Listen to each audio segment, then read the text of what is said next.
L'histoire commence lorsqu'un premier Kaiju intergalactique envahit la Terre. Malheureusement, ce n'était que le début car un flot incessant de Kaiju apparut bientôt pour anéantir l'humanité.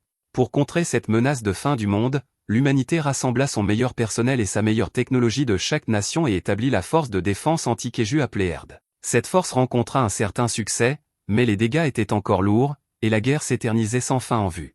Jusqu'à ce qu'un jeune sauveur émerge. Notre protagoniste s'appelle Tetsuo, et il regarde d'autres enfants jouer. Il est très timide, et il s'enfuit quand il lui demande s'il veut se joindre à eux. Un jour, Tetsuo tombe par hasard sur un robot qui proteste contre la violence envers les robots. Il veut que ses droits en tant que robot soient reconnus, et il refuse de s'auto-détruire. Le chercheur principal arrive, et les autres lui disent qu'ils ne peuvent pas entrer dans le laboratoire. Son nom est Kojika, et le robot dit que ce type est le principal problème. Kojika veut qu'il se précipite sur le Kaiju et qu'il s'auto-détruise. Kojika ne le nie pas, et il rappelle au robot qu'il n'est qu'un prototype. Ils l'utiliseront comme une bombe autonome pour se débarrasser des Kaiju. Il n'y aura pas de victimes humaines, alors il appelle cela une grande innovation. S'ils peuvent produire en masse plus de ces robots, cela changera la donne dans leur combat contre les Kaiju. Le robot dit qu'il veut juste vivre, et Tetsuo est clairement inquiet. Juste à ce moment, les alarmes de la ville se font entendre alors que les Kaiju attaquent. Les chercheurs courent pour sauver leur vie, mais Tetsuo reste pour parler avec le robot. Kojika est également resté parce qu'il veut tester un robot qu'il appelle Snowman. Malheureusement, on l'informe que son fils est monté à bord de Snowman et en a pris le contrôle manuel. De retour avec Tetsuo, nous voyons qu'il est à l'intérieur du robot et qu'il lit le manuel d'instruction. Snowman perd la raison car il ne comprend pas ce qui se passe. Il dit à Tetsuo qu'il ne devrait pas être ici parce que c'est trop dangereux. À proximité, Kojika explique qu'il n'y a rien à craindre car il n'a ajouté le cockpit qu'à des fins d'entraînement. Snowman est impossible à contrôler, et Tetsuo devrait être un génie pour le piloter. Malheureusement pour eux, Tetsuo est un génie, et il prend le contrôle du robot. Snowman le supplie d'arrêter car il y a un risque qu'il explose. Tetsuo lui dit avec confiance de ne pas s'inquiéter car il fera en sorte qu'il n'ait pas à perdre la vie. Les chercheurs sont alors stupéfaits lorsque Tetsuo emmène Snowman dans les airs. Kojika ne comprend pas ce qui se passe, et il réalise seulement maintenant que Tetsuo est un génie. Des heures plus tard, un reportage dit que quelque chose d'incroyable vient de se produire. Un robot encore en développement a abattu un Kaiju à lui seul. Ce qui rend cela encore plus incroyable, c'est que le pilote du robot n'a que 9 ans. Kojika révèle au monde que c'était son fils, et que le robot qu'il a utilisé peut aussi exploser. Les gens sur les réseaux sociaux les appellent des sauveurs, et ils veulent tous savoir si le duo continuera à participer à la bataille. Kojika change complètement sa position antérieure car il ne veut pas gâcher cette opportunité. Il dit, bien sûr qu'ils continueront à se battre, et il déclare que Snowman n'est pas une sorte de bombe jetable. Pendant ce temps, Tetsuo fait une crise de panique absolue parce que tout le monde le regarde. Au fil du temps, Tetsuo continue de se faire un nom. Ses actes héroïques sont devenus plus courants, et nous voyons qu'il a grandi. Snowman a reçu plusieurs améliorations, et la guerre est sur le point d'entrer dans sa phase finale. Tetsuo a dominé les Kaiju, et tout le monde est sûr que leur sauveur apportera la paix à l'humanité. 10 ans plus tard, nous trouvons Tetsuo sur un croiseur intergalactique. Il lit un livre sur les 777 étapes pour se faire des amis. Avant qu'il ne puisse lire la première étape, une annonce explique qu'ils sont à 40 minutes de la bataille finale. Tetsuo est appelé et on lui demande de monter à bord de Snowman. En chemin, des filles lui disent qu'elles comptent sur leur sauveur. Tetsuo dit qu'il fera de son mieux, et il part se préparer. Il se lance dans l'espace, et il dit à Snowman qu'il l'appelle désormais Yukio, pour le laisser monter à bord. Yukio est vraiment déçu car il voit que Tetsuo a encore une fois fui l'interaction humaine. Tetsuo aimerait être resté calme en parlant aux filles, et il n'arrive pas à croire qu'il est un tel loser. Il n'a toujours pas appris à parler aux gens parce qu'il a passé toutes ces années de formation à combattre des Kaiju. Yukio lui dit de ne pas abandonner et de continuer à essayer de se faire des amis. Tetsuo dit qu'il va bien parce qu'il a Yukio, mais Yukio fait remarquer qu'il dit cela depuis 10 ans. Tetsuo explique que se faire des amis n'est pas facile car il faut d'abord franchir 777 obstacles. C'est selon le livre intitulé « Comment même un Kaiju peut se faire des amis », alors Tetsuo dit qu'il est trop tard pour lui. Juste alors, le capitaine de Tetsuo, nommé Mist, informe notre héros de la situation. Leur vaisseau va bientôt arriver à la horde de Kaiju.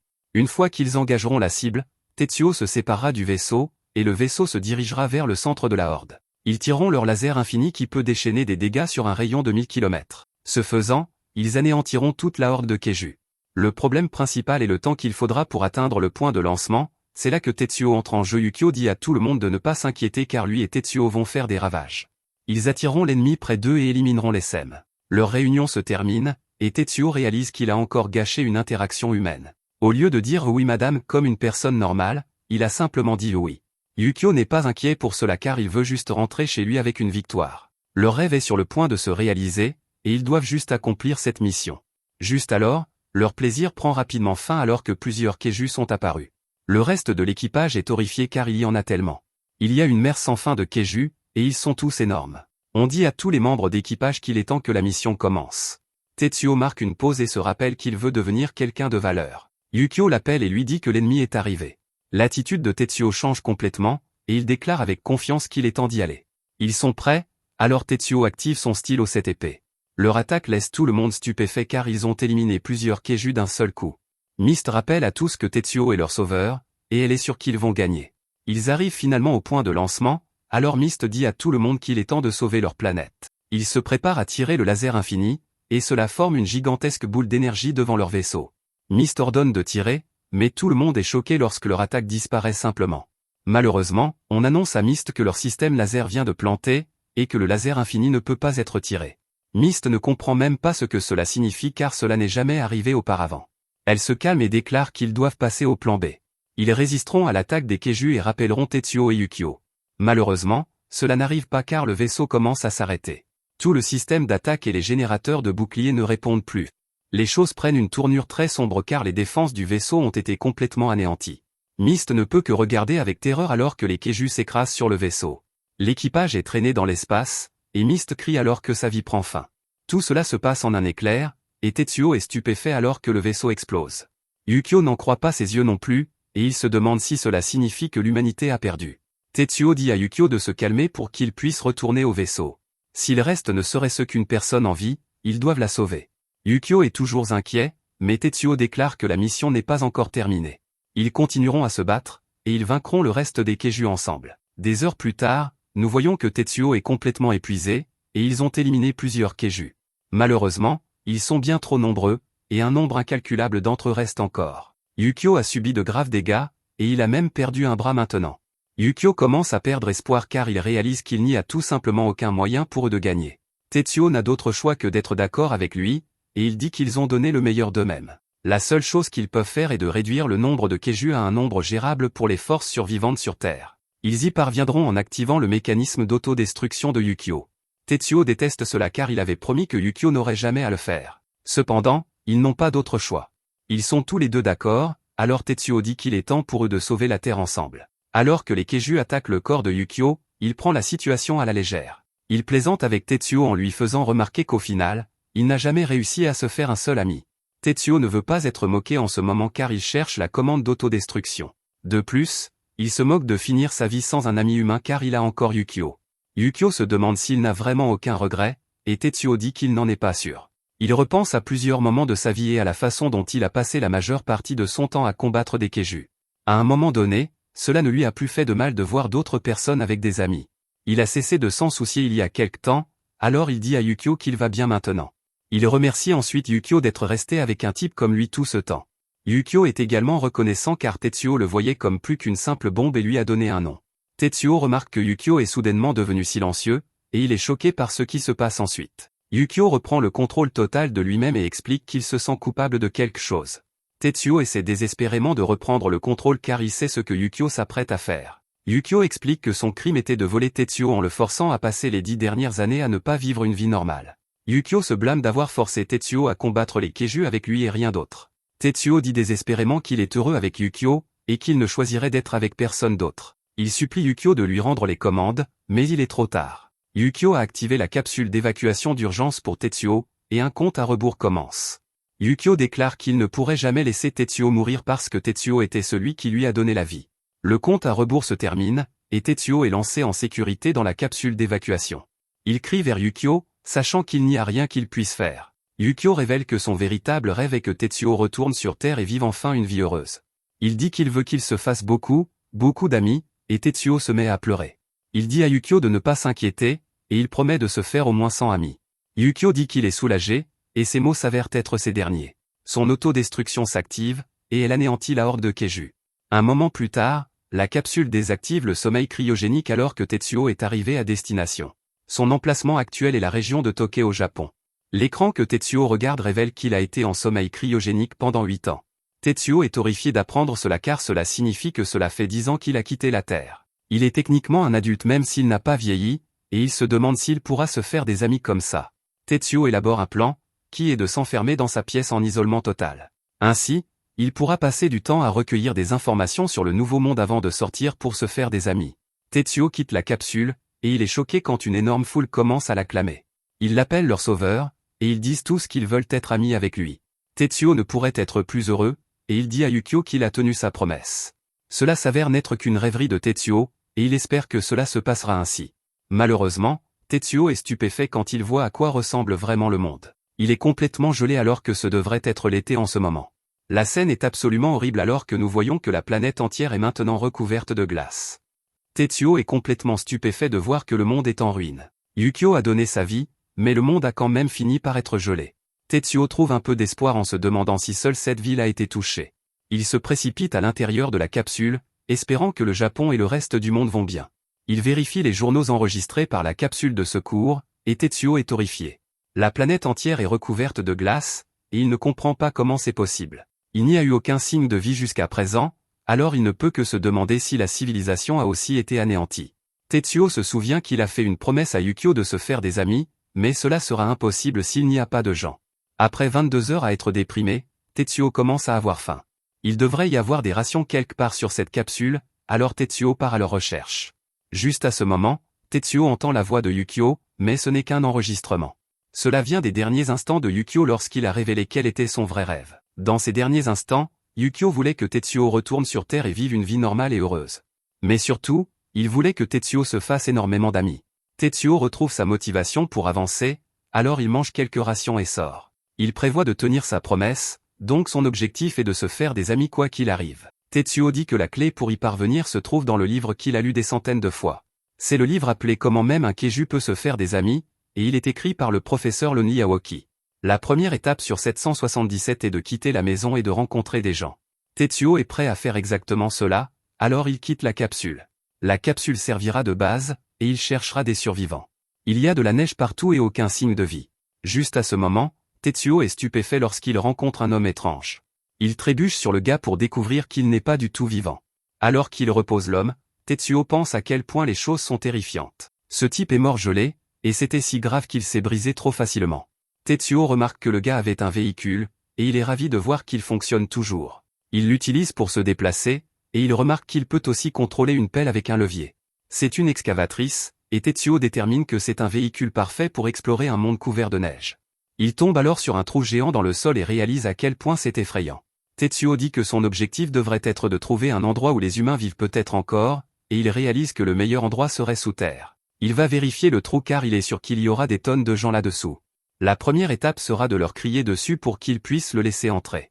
Malheureusement pour Tetsuo, son antisocialité handicapante ne lui permet pas de faire cela. Il n'y a aucun moyen qu'il puisse crier vers un groupe de personnes inconnues. Alors qu'il pense à ses échecs, une bête géante apparaît derrière lui. Tetsuo court pour sauver sa vie, et il ne peut pas croire qu'il y a encore des Keiju dans les parages.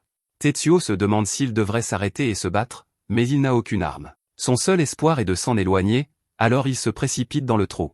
Au fond, Tetsuo est choqué de voir la terre qu'il a autrefois connue. C'est sa maison, mais elle est complètement gelée. Tetsuo commence à perdre espoir, mais il se souvient de sa promesse à Yukio. Il se relève, mais le Keiju réapparaît. Tetsuo déclare que ce n'est que le début, donc il ne peut pas perdre sa vie maintenant. Il se précipite droit sur le Keiju avec l'excavatrice, et il l'empêche de le dévorer en utilisant la pelle. Alors qu'il combat la bête, Tetsuo analyse la situation. Le Keiju veut le dévorer, et tout ce que Tetsuo a, c'est cette mini-pelle. Heureusement, les attaques du Keiju sont linéaires, donc Tetsuo peut les esquiver. Le seul problème est qu'il n'a aucun moyen de contre-attaquer. Le Keiju attaque à nouveau, et Tetsuo ne peut que la bloquer. Il se calme et se rappelle qu'il a juste besoin de faire ce qu'il a toujours fait. Il doit utiliser tout ce qu'il a à sa disposition et concevoir une façon de gagner. L'attaque du Keiju est incessante, et l'excavatrice de Tetsuo subit d'énormes dégâts. Tetsuo continue de se battre, mais sa pelle finit par se briser. Cela l'arrange car il prévoit d'utiliser le bord tranchant comme une arme. Juste à ce moment, Tetsuo repense à quelque chose que son père lui disait toujours. Son père disait toujours que ce qui rendait Tetsuo important, c'était sa capacité pure à éliminer les Keiju. Tetsuo se précipite sur la bête et utilise le bras de la pelle brisé comme une lance. La bête le consume, mais Tetsuo parvient à la transpercer avec son arme improvisée. Le Keiju est vaincu, et nous voyons d'autres personnes pour la toute première fois. Ils se demandent ce qui s'est passé, et ils ne peuvent pas croire qu'ils sont tombés sur un Keiju entier. Alors qu'il célèbre, Tetsuo sort de la gueule du Keiju. Tetsuo est choqué de voir d'autres personnes pour la première fois, et elles sont toutes aussi surprises de le voir. Il est ravi d'avoir enfin trouvé des humains, mais ils sont terrifiés parce qu'ils pensent qu'il est une sorte de monstre. Tetsuo devient émotif alors qu'il dit à Yukio qu'il a trouvé des survivants. Malheureusement, ils sont toujours terrifiés par lui, et ils disent à l'esprit maléfique de disparaître. Leur chef nommé Ao lui dit de se calmer car ce gars est visiblement humain. Tetsuo se souvient qu'il est en mission, alors il se rappelle la prochaine étape pour se faire des amis. Après avoir fait la rencontre, Tetsuo est censé faire quelque chose tout en souriant. Il ne se souvient pas de quoi il s'agit, mais il n'y a pas de temps à perdre. Tetsuo leur sourit, mais son sourire hideux ne fait qu'empirer les choses. Les autres sont vraiment terrifiés, et ils traitent Tetsuo de dérangé. Malheureusement pour notre héros, il est épuisé, et il finit par s'évanouir. Tetsuo fait alors un rêve sur un moment où Yukio l'a critiqué pour avoir lu un autre livre de procédure qui n'a aucune objectivité. Tetsuo lui a assuré que celui-ci était différent car il était écrit par quelqu'un nommé Lonely Awaki. Il a dit que le livre devait être bon parce que Lonely était une personne avec plus d'1 million d'amis. La seule préoccupation de Tetsuo était que les gens ne s'intéressent pas à lui quand il n'est pas avec Yukio. Alors que Tetsuo se réveille, il se souvient que la deuxième étape du livre est de s'identifier. Tetsuo remarque qu'il est dans une grotte de glace, et il se demande où sont passés ces gens. Juste à ce moment, il est choqué quand il voit qu'il y a beaucoup plus de gens maintenant. Il y en a des tonnes, et il démonte le Keiju. Tetsuo est déterminé à les faire tous devenir ses amis, mais il réalise qu'il est attaché pour une raison quelconque. Tetsuo n'est pas inquiet car il sait comment se libérer. Il s'est disloqué les bras de nombreuses fois en pilotant Yukio, donc ce n'est pas grave. À proximité, les gens de tout alors célèbrent leur trouvaille. Tout le monde est vraiment ravi d'avoir récupéré ce Keiju, mais Ao sait qu'elle ne peut pas en prendre le crédit. Le gars nommé Nashimura lui dit de ne pas s'inquiéter car il omettra simplement la partie sur qui a vraiment trouvé le Keiju dans son rapport. Il souligne ensuite qu'Ao est là selon les anciens. S'il savait qu'elle sortait en cachette chaque nuit pour explorer la couche des Keiju, il perdrait la raison. Ao lui dit maintenant de ne pas s'inquiéter car elle continuera à faire ce qu'elle veut. Nashimura était celui qui l'a trouvée quand elle était enfant, donc il devient émotif après avoir vu à quel point elle a grandi. Juste à ce moment, les autres se précipitent pour dire à Ao que le gars qu'ils ont attaché s'est échappé. Pendant ce temps, Tetsuo regarde les gens démonter le Keiju. Il ne lui faut pas longtemps pour réaliser que c'est ainsi que ces gens ont réussi à survivre. Le monde a gelé, donc ils utilisent les Keiju pour leurs ressources. Ces gens sont vraiment formidables, et Tetsuo souhaite que Yukio soit là pour les voir. Juste à ce moment, Tetsuo voit qu'un petit enfant joue avec le jouet Yukio. Le gamin s'enfuit cependant, en traitant Tetsuo de bizarre. Malheureusement pour le petit morveux, un morceau de glace est sur le point de l'écraser. Tetsuo passe à l'action, mais il réalise rapidement qu'il n'arrivera pas à temps. Heureusement, il parvient à trouver un poteau, et il l'utilise pour sauver l'enfant. Le père se précipite et gronde l'enfant. Il lui a dit des tonnes de fois de ne pas jouer sous les glaçons, un autre gars a vu ce qui s'est passé, alors il remercie Tetsuo d'avoir sauvé l'enfant. Juste à ce moment, ils réalisent qu'ils n'ont jamais vu Tetsuo auparavant. Ils le reconnaissent encore en quelque sorte pour une raison, alors ils lui demandent de quelle section il vient. Tetsuo n'a pas de bonne réponse à leur donner, et son anxiété n'aide pas. Les gars commencent à se méfier de lui, mais l'autre gars les empêche d'embêter Tetsuo. Il est sûr que Tetsuo a ses raisons de ne pas répondre, et cela ne change pas le fait qu'ils lui doivent quelque chose. Peu importe qui il est ou d'où il vient. Le gars se présente comme Takamura, et son fils est Joji. Tetsuo a du mal à lui serrer la main, mais ce n'est pas grave car Takamura prend sa main. Tetsuo se présente à son tour et complète la deuxième étape de son livre. Takamura lui dit d'attendre un moment car il veut lui donner des morceaux de choix de Keiju en guise de remerciement.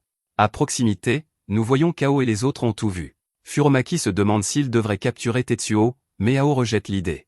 Leur travail est de gérer toute menace pour le centre commercial, mais Tetsuo ne correspond pas à cette catégorie. Tetsuo reste un mystère pour eux, mais ils pourront toujours connaître son histoire plus tard. Ao dit qu'il est temps de se mettre au travail, et elle se dirige joyeusement vers le Keiju. Malheureusement, le sol commence à trembler, et un bras géant apparaît de nulle part. Tout le monde regarde alors avec terreur l'arrivée d'un Keiju beaucoup plus grand. Tetsuo n'en croit pas ses yeux car la structure osseuse de ce Keiju ne ressemble à rien de ce qu'il a jamais vu auparavant. Les Keiju que Tetsuo a vus avant ne ressemblent en rien à celui-ci. Tout le monde crie de terreur, et la bête géante écrase un groupe de personnes. Ce spectacle terrifiant lui fait vraiment prendre conscience de la gravité de leur situation. Le monstre est horrible, et Tetsuo se demande comment il va le vaincre. Il n'a plus Yukio, et il n'a aucun moyen de le combattre à main nue.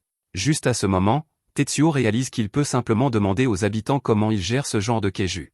Malheureusement, il devient clair qu'ils ne seront d'aucune aide. Ils sont figés par la terreur, alors Tetsuo décide qu'il va devoir les faire sortir d'ici. Il y a tellement de gens ici, et Tetsuo n'a pas de bon moyen de les protéger. Un homme essaie de courir pour sauver sa vie, Mais cela ne fonctionnera pas. Tetsuo essaie de l'arrêter, mais il est trop tard, car le Keiju l'a déjà vu. Heureusement, Ao a pu le sauver juste à temps. L'homme la remercie abondamment, mais elle se frappe étonnamment contre le sol parce qu'elle est furieuse. Le Keiju vient de manger quelqu'un, et elle ne supporte pas l'idée que quelqu'un perde la vie sous sa surveillance. Furumachi lui dit de garder ses ruminations pour plus tard car ils ont du travail à faire. Ils ont tout préparé, alors Ao active les machines à fumer d'urgence. La zone est rapidement couverte de fumée, alors Ao dit à tout le monde de courir. Les habitants commencent à se précipiter vers la sécurité en se rappelant mutuellement de se souvenir de leurs exercices. Tetsuo regarde, émerveillé, car il n'a fallu qu'un mot pour que tout le monde court vers la surface. Tetsuo est soulagé car tout le monde ira bien, mais il remarque que le Keiju se prépare à faire quelque chose. La bête a commencé à reculer, et Tetsuo sent que les choses vont vraiment mal tourner. Cet instinct est dû à son expérience de sauveur qui a tué d'innombrables Keiju. Ce Keiju s'apprête à bondir, et d'autres vies vont s'éteindre à moins qu'il ne fasse quelque chose. Le temps presse, mais Tetsuo ne peut que se demander de quoi il est capable sans Yukio. Juste alors, Takimura dit à Tetsuo de se mettre en sécurité. Tout le monde s'inquiète pour lui, et il l'encourage à courir avec eux. Tetsuo se souvient de ce qu'il a ressenti alors qu'ils devenaient amis, et il réalise ce qu'il doit faire. Au lieu de s'enfuir, Tetsuo n'hésite pas à courir dans la direction opposée. Il court devant le Keiju, espérant détourner son attention de tous les autres. Takimura le supplie d'arrêter, mais Tetsuo a déjà atteint son but. L'attention du Keiju est entièrement sur lui, et Ao ne comprend pas pourquoi Tetsuo risquerait sa vie. Le Keiju le domine facilement, et Tetsuo se fait balloter à chaque attaque. Takimura est tellement inquiet pour lui qu'il doit être retenu. Ao refuse d'abandonner Tetsuo, alors elle se précipite pour le rejoindre. C'est une situation complètement désespérée, cependant, car Tetsuo ne peut plus bouger. Ao se retrouve face à face avec la bête, et nous voyons qu'elle tient Tetsuo dans sa main. Tetsuo a subi trop de dégâts, et sa vie touche à sa fin. Juste à ce moment, le dispositif sur le visage de Tetsuo commence à briller. Nos héros sont alors choqués alors que le plafond commence à se fissurer et que quelque chose s'écrase à travers. L'énorme morceau de métal frappe le Keiju, et Tetsuo n'en croit pas ses yeux. Quelques minutes plus tôt, nous voyons ce qui s'est passé. 42 heures se sont écoulées depuis que la capsule de sauvetage a atterri, et le système a finalement démarré après avoir installé une énorme quantité de données. La capsule de sauvetage a immédiatement trouvé Tetsuo et s'est précipitée vers lui. En s'approchant, Tetsuo pouvait entendre Yukio l'appeler. Il s'avère que c'est l'assurance que Yukio avait laissée derrière lui, et c'est l'assurance qu'il n'avait jamais pensé utiliser. Tetsuo regarde maintenant, choqué, tandis que la capsule de sauvetage commence à se transformer. C'est Yukio, et il dit qu'il est temps pour eux deux de contre-attaquer. Un regard en arrière, il y a 14 ans, montre une époque où la ville était attaquée. Tetsuo et Yukio sont arrivés tandis que le père de Tetsuo regardait calmement. Ils étaient prêts à se battre, mais Yukio a remarqué que ses articulations étaient toutes grinçantes. Kojika a dû s'excuser car il avait oublié de faire une révision à Yuki la veille au soir. Tetsuo était prêt à passer outre, mais il a été choqué de constater que sa boisson avait été remplacée par de l'huile. C'était une autre erreur de Kojika, alors il a dû s'excuser à nouveau alors que leur bataille commençait. Après avoir gagné le combat, les gars sont retournés à la base pour voir que Kojika les avait encore abandonnés. Ils n'étaient toujours que tous les deux, alors Yukio a été le premier ami que Tetsuo ait jamais eu. Après l'autodestruction de Yukio, Tetsuo a été laissé à voler dans l'espace tout seul pendant plusieurs jours. Alors qu'il pensait à Yukio, il a réalisé qu'il avait un trou géant dans son cœur. Il ne s'est jamais refermé, et il ne s'est jamais estompé. Il ne pouvait que faire comme si c'était le cas, et il supposait que ce serait toujours ainsi. C'est pourquoi Tetsuo n'en croit pas ses yeux alors qu'il regarde Yukio devant lui. Il n'y a pas de temps pour discuter, cependant, car le Keiju commence à attaquer. Yukio agit immédiatement et porte un coup dévastateur. Il déclare qu'au moment de l'explosion, il s'est transféré dans la capsule. L'installation a pris beaucoup de temps, c'est pourquoi il ne pouvait le révéler que maintenant. Yukio devient émotif en disant à Tetsuo qu'il est enfin à la maison. Notre héros ne peut retenir ses larmes alors qu'il accueille le seul ami qu'il ait jamais eu. Tout le monde regarde, complètement choqué, mais ils font remarquer que le Keiju est toujours vivant. Yukio peut dire que la bête est assez contrariée, mais cela n'a pas d'importance. Il déclare que tout Keiju qui apparaît devant lui et Tetsuo n'a aucune chance de survivre. Yukio dit que cela reste vrai, même s'il n'a aucune arme décente à proprement parler. Tetsuo n'en croit pas ses oreilles, alors Yuki lui rappelle que ce nouveau corps n'est rien de plus qu'une capsule de sauvetage. En termes de spécifications, il est encore plus modeste qu'un prototype. Tetsuo se demande ce qu'ils vont faire, alors Yukio dit que tout s'arrangera parce qu'ils sont à nouveau une équipe. Les choses sont comme au bon vieux temps quand Tetsuo dit à Yukio qu'il est bien trop optimiste. Les habitants continuent de regarder avec incrédulité car Tetsuo semble parler au robot. Il s'approche un peu trop, cependant, alors Ao doit leur rappeler à quel point le Keiju est dangereux. Le Keiju commence à s'enrouler à nouveau, et Yukio reconnaît très bien sa posture. La bête muscle ses pattes avant et son cou en préparation pour attaquer sa proie. Le Keju lance son corps géant sur nos héros et cause une destruction massive. Heureusement, ils ont sauté hors du chemin, et la bête s'est juste écrasée contre un mur. Yukio a mis Tetsuo dans la capsule, et il dit qu'il n'aurait pas eu une chance si cette attaque les avait touchés. Le Keju recule à nouveau, et Tetsuo détermine qu'il peut les bombarder d'attaques autant qu'il le veut. Il sera trop tard s'ils attaquent après avoir esquivé, donc il doit faire quelque chose. La bête recule encore plus cette fois, et même les habitants peuvent dire qu'elle fait quelque chose de terrifiant. Ils se demandent si ces gars iront vraiment bien, et une personne déclare qu'ils iront bien. Tout le monde demande comment il peut en être sûr, alors il leur rappelle qu'ils ont déjà vu cela auparavant. Ils ne savent pas ce qu'il veut dire, alors tout le monde regarde de plus près. Le Keju déclenche son attaque à nouveau, alors nos héros se préparent à contre-attaquer. Alors qu'ils se préparent au combat, les habitants se souviennent de cette scène. La bête fonce à nouveau dans les airs, mais cette fois, nos héros la frappent au cou. C'est leur attaque robot One Sword Steel Diablo, et elle coupe complètement la tête de la bête. Les habitants sont absolument stupéfaits, et Ao ne pourrait être plus émerveillé. Le Keju géant est enfin vaincu, alors tout le monde acclame dans la célébration. Les yeux d'Ao s'écarquillent alors qu'elle admire notre héros et l'attaque qu'il vient d'utiliser. Il a tranché le Keju en tournant et a utilisé cet élan pour lui couper la tête. Le Keju se déplaçait à une vitesse aveuglante, mais Tetsuo a quand même réussi à le voir. Leur célébration continue, mais quelque chose d'inquiétant se produit à 100 km de là. Cet endroit est Tokyo, et là nous voyons un type de Keju totalement différent. Cette chose est également un géant, mais elle ressemble beaucoup plus à un humain que les autres. Après avoir vaincu le Keju géant, Tetsuo et Yukio sont escortés jusqu'au centre commercial où vivent les survivants. Tetsuo n'arrive pas à croire qu'on les y emmène réellement, et il est juste content d'avoir réussi à vaincre le Keju. Pendant le trajet, Yukio évoque le choc que représente le fait que la planète entière est gelée en seulement 10 ans. Tetsuo est d'accord et dit qu'il était absolument stupéfait lorsqu'il a atterri seul sur Terre pour la première fois. Il s'émeut à nouveau en disant à Yukio à quel point il est content qu'il soit encore en vie. Yukio lui demande d'arrêter de fondre en larmes à chaque fois qu'il parle, car cela rend la conversation vraiment difficile. Tetsuo s'excuse, mais Yukio s'émeut aussi. Voir les larmes de Tetsuo à chaque fois l'affecte également, et il admet qu'il est aussi content qu'ils aient pu se revoir. L'un des gars du groupe dit qu'il devrait être bien loti pour un moment avec toute cette viande de Keju. Une fille dit que le robot sauveur est vraiment impressionnant, et elle se tourne vers Ao pour voir si elle est d'accord. Ao ne répond pas car elle est déjà partie loin. Elle s'est approchée de Tetsuo et elle lui tend une boîte d'ananas. Elle explique qu'aujourd'hui, il garde ce genre de choses pour les célébrations spéciales. Yukio la remercie, mais Tetsuo oublie encore comment utiliser ces mots. Yukio se demande comment Ao est même monté là-haut, et il rappelle à Tetsuo qu'il a vraiment besoin de travailler ses compétences en communication.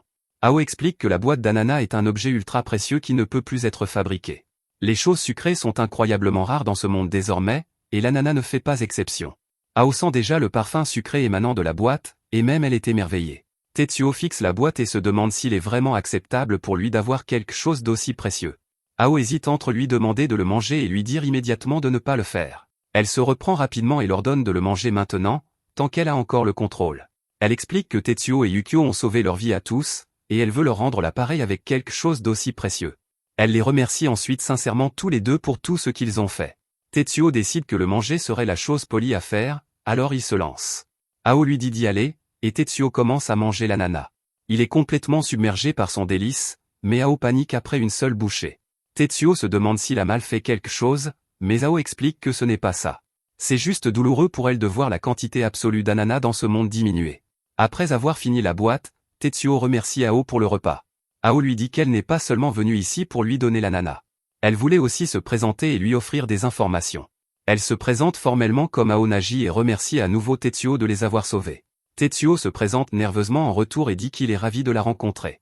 Intérieurement, Tetsuo est ravi car il s'est à nouveau identifié. Dans le cadre de sa présentation, Ao dit que son plat préféré est la gelée de haricots rouges coûteuse.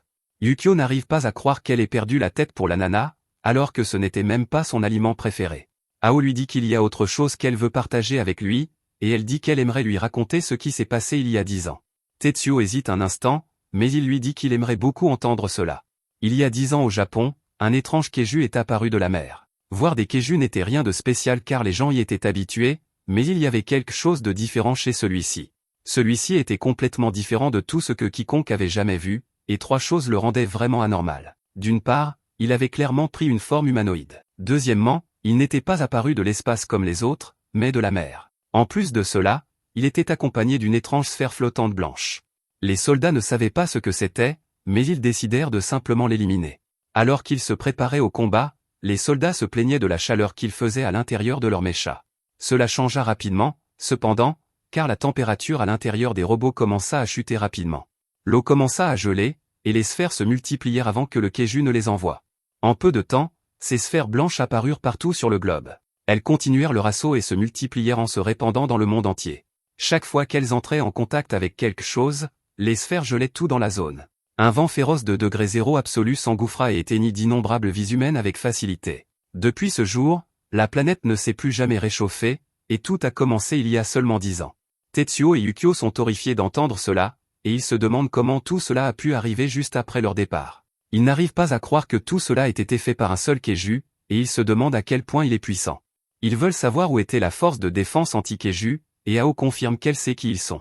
Yukio dit qu'ils sont tous des professionnels en matière de combats anti-Keju, alors ils n'ont pas pu rester les bras croisés à ne rien faire. Ao explique que c'était tout simplement trop soudain, compte tenu des dégâts catastrophiques soutenus lors du premier gel. Ceux qui ont survécu ont fait de leur mieux pour protéger les gens, mais il n'a pas fallu longtemps avant que d'autres Keju ne recommencent à pleuvoir de l'espace.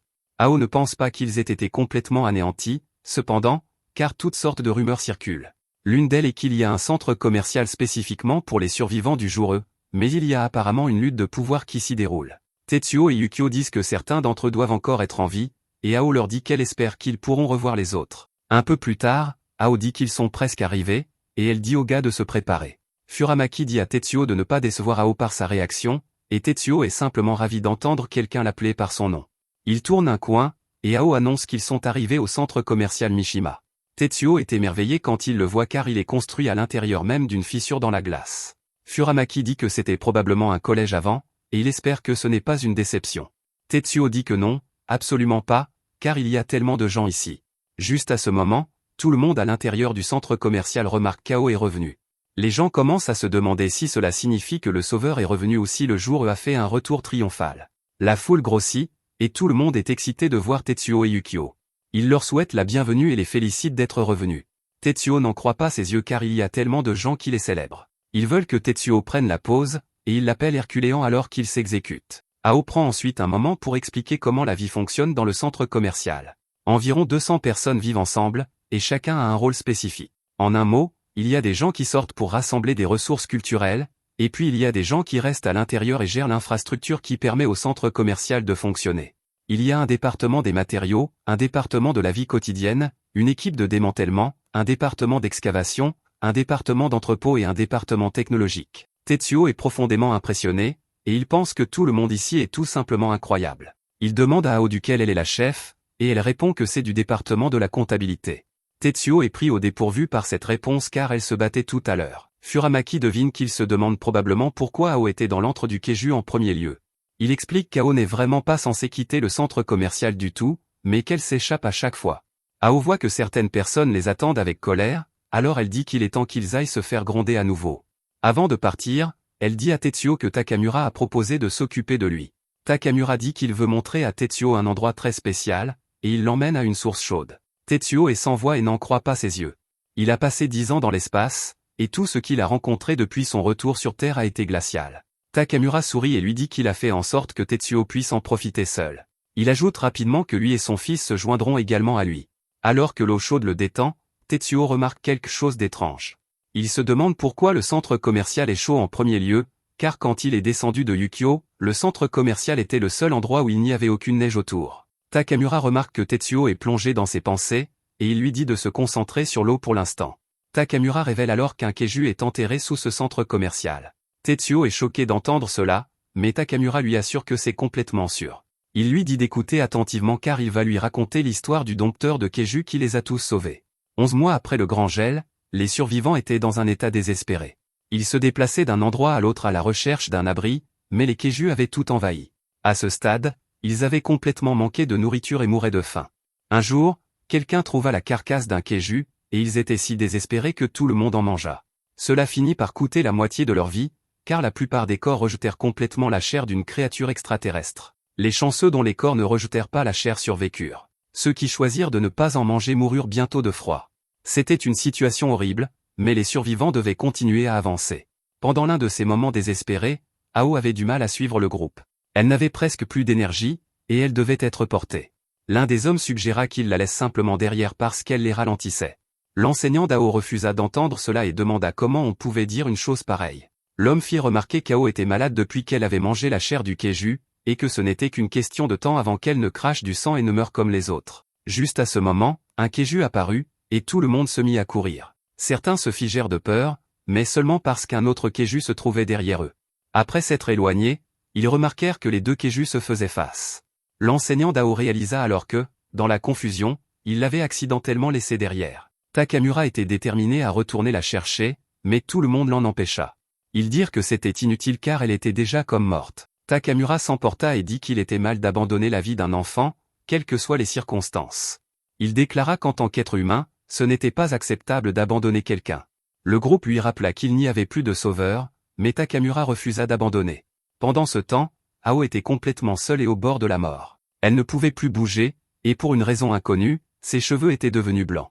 Une voix mystérieuse commença à lui parler dans sa tête, et lui demanda ce à quoi elle pensait face à sa propre mort. Ao réalisa que cette voix lui parlait depuis qu'elle avait mangé la chair du keju, et elle comprit maintenant qu'elle venait du keju lui-même. Le keju lui dit qu'elle allait mourir, et qu'il trouvait les émotions des humains fascinantes. Ao ne pouvait penser qu'à une chose, elle ne voulait pas que sa vie se termine. Il y avait tant de choses qu'elle n'avait pas encore vécues, comme tomber amoureuse et participer aux Jeux Olympiques. Elle voulait manger des pancakes chauds car elle ne voulait pas que son dernier repas soit de la viande de keju. Ao avait peur de la douleur et de perdre la vie, alors elle pleura. La voix apprécia beaucoup d'entendre cela car c'étaient les émotions qu'elle envisageait.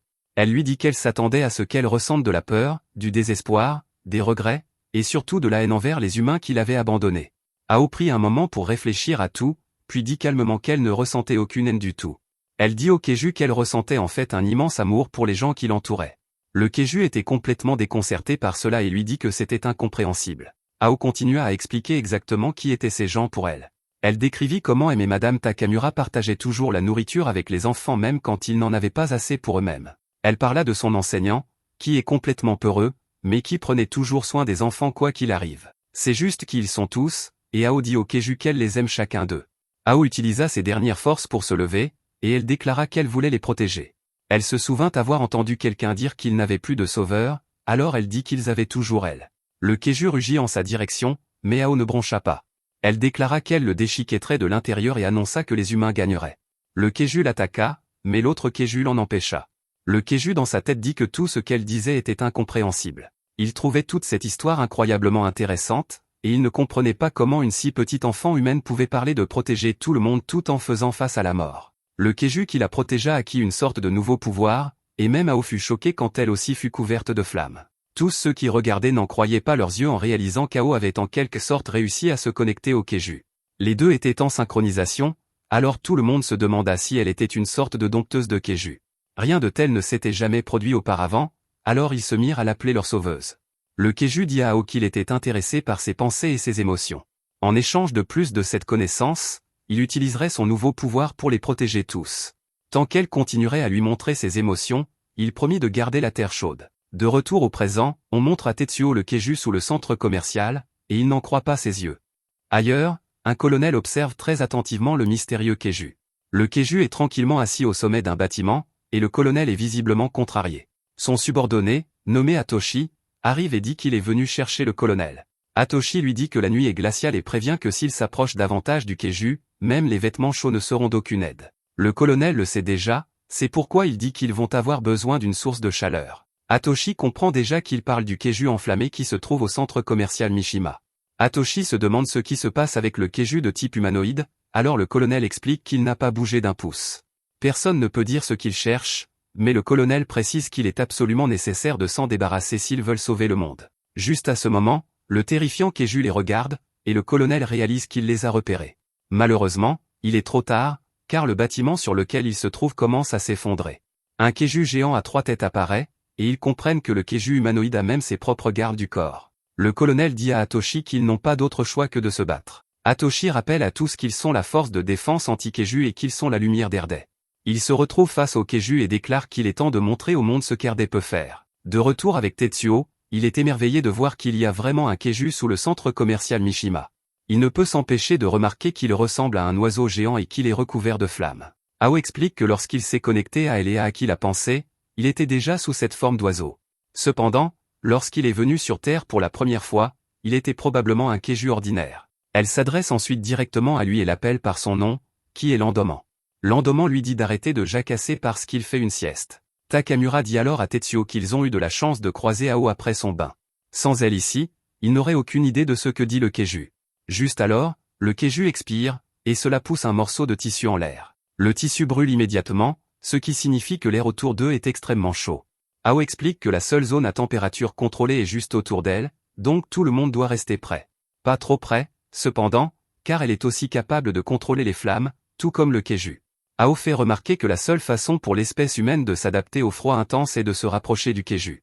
Ao ne veut pas que personne s'inquiète, cependant, car elle promet de les protéger tous. Les gars sont très impressionnés, mais Ao dit d'oublier tout ça parce que ce Keiju est un vrai bizarre. Il ne peut pas bouger car il utilise presque toute sa force pour les réchauffer tous, donc il veut quelque chose en retour. Elle se demande si Tetsuo peut deviner ce que c'est, et elle révèle qu'il veut des livres. Landoman veut un livre par jour, et c'est Ao qui lui fait la lecture. Le Keiju s'est en fait nommé d'après l'un des livres qu'il a aimé et a choisi le nom de Landoman. Ao l'appelle un oiseau bizarre, et le Keiju lui dit de la fermer. Ensuite, Takamura ramène Tetsuo dans la pièce qui sera sa nouvelle maison. Tetsuo est émerveillé, et Takamura explique que c'est une vieille salle de classe avec des cloisons en fer blanc. Heureusement, Takamura dit que les chambres sont données à ceux qui ont une famille, ce qui signifie que Tetsuo est maintenant officiellement un membre de la famille Takamura. Takamura présente les autres membres, qui sont lui-même et son fils, Joji. Il dit ensuite que sa fille devrait être là aussi, mais elle ne semble pas être dans les parages. Elle s'appelle Agan, et juste au moment où Takamura dit son nom, Tetsuo ouvre un rideau. Derrière le rideau se trouve Agan, qui s'habille. Agan crie qu'elle va effacer sa mémoire après ce qu'il a vu, mais il est trop tard, car Tetsuo s'est déjà évanoui. Agan explique que Tetsuo l'a vu sans vêtements, mais Yukio dit qu'il n'y a pas de quoi s'inquiéter. Yukio explique que les réflexes de sauveur de Tetsuo ont permis de court-circuiter les informations visuelles avant même qu'elles n'atteignent son esprit. Tetsuo se réveille, et Agan le salue. Tetsuo se présente comme si de rien n'était, et Agan en déduit qu'il a dû perdre la mémoire. Elle lui dit que son père est déjà retourné au travail et qu'il l'a laissé sous sa garde. Elle tend à Tetsuo une lettre de Takamura, et Tetsuo est absolument ravi car c'est sa toute première lettre. Selon son livre, échanger des lettres est l'une des 777 étapes pour se faire des amis. La lettre de Takamura dit à Tetsuo qu'il rentrera ce soir et lui demande d'essayer de bien s'entendre avec Agan. Agan pense en silence, et elle décide que puisque Tetsuo est sous sa garde, cela signifie qu'elle peut utiliser le sauveur comme elle le veut. Takamura dit aussi dans la lettre qu'il veut que Tetsuo veille sur Agan. Si Agan essaie d'aller à l'atelier de sa mère, Tetsuo devrait essayer de l'en empêcher.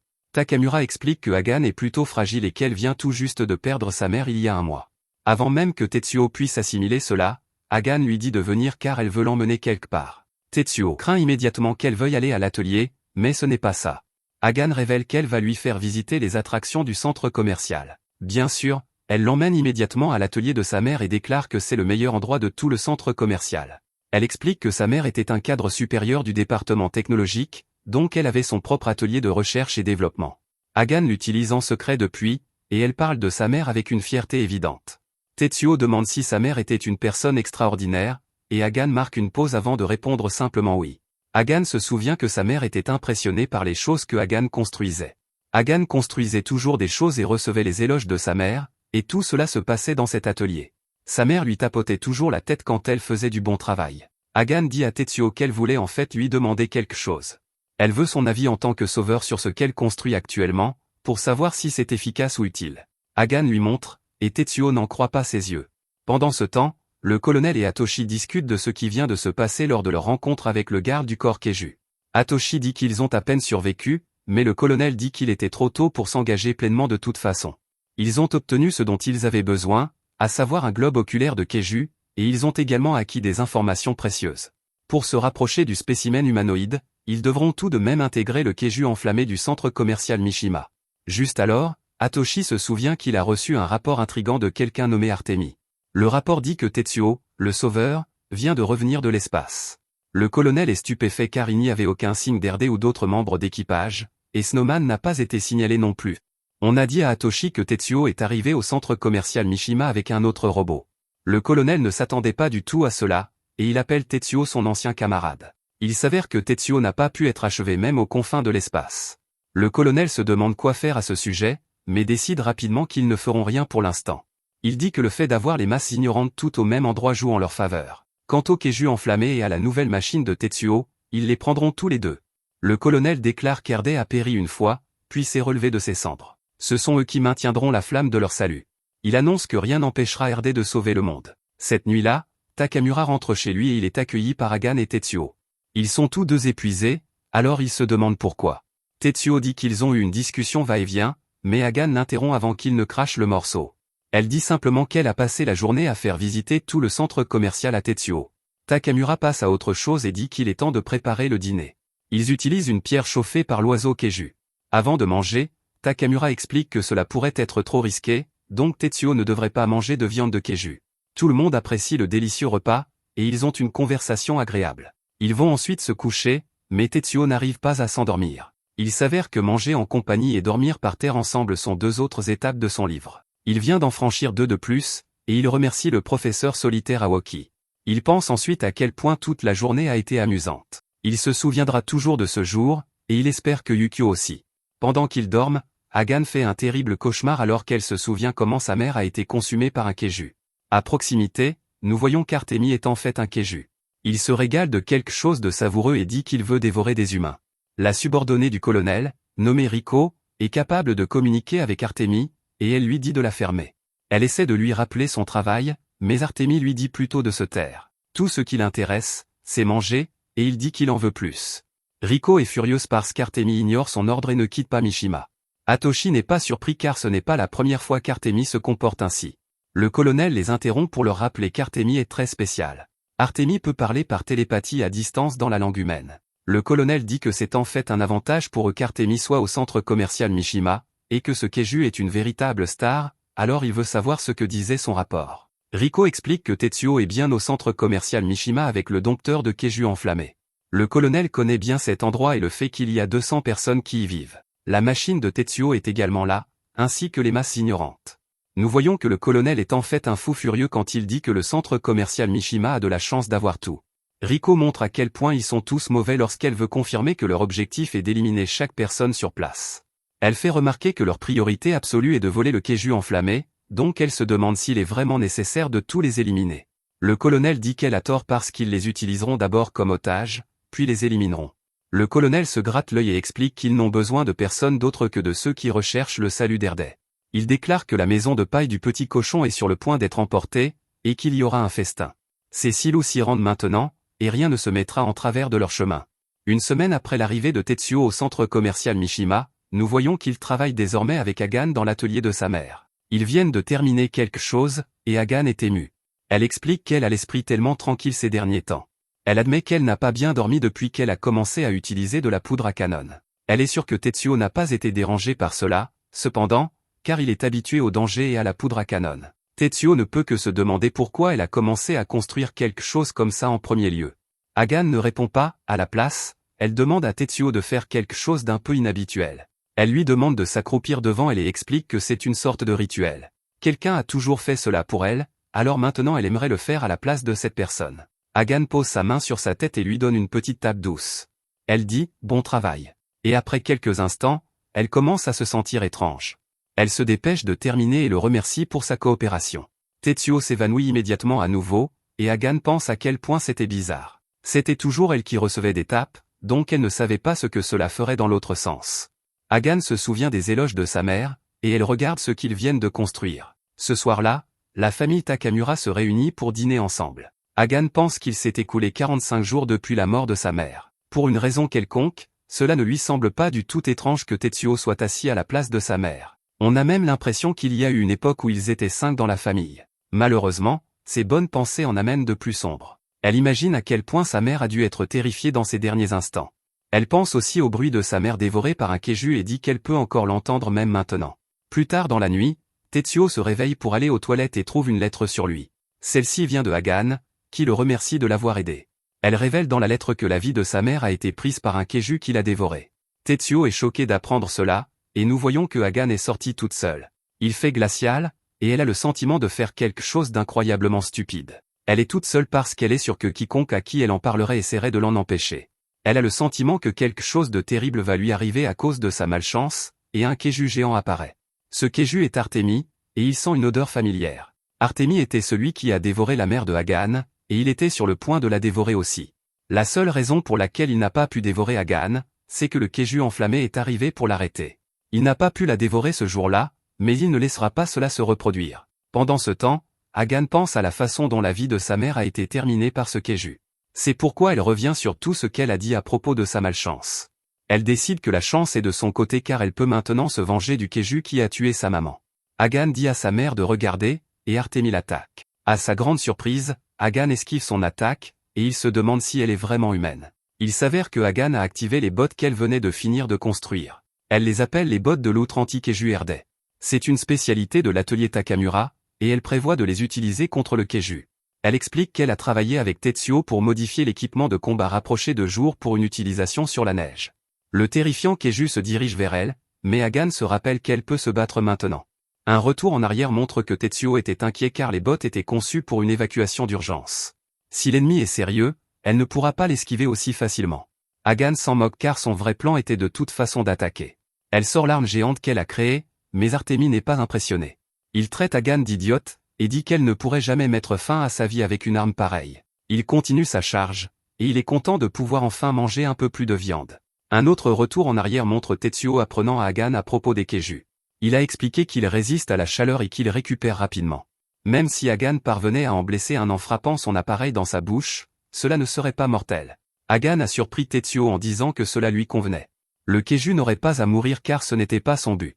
De retour au présent, Hagan tire avec son arme, et elle pense à sa mère. Elle lui dit de regarder une fois de plus car si cela fonctionne, elle aimerait être à nouveau félicitée.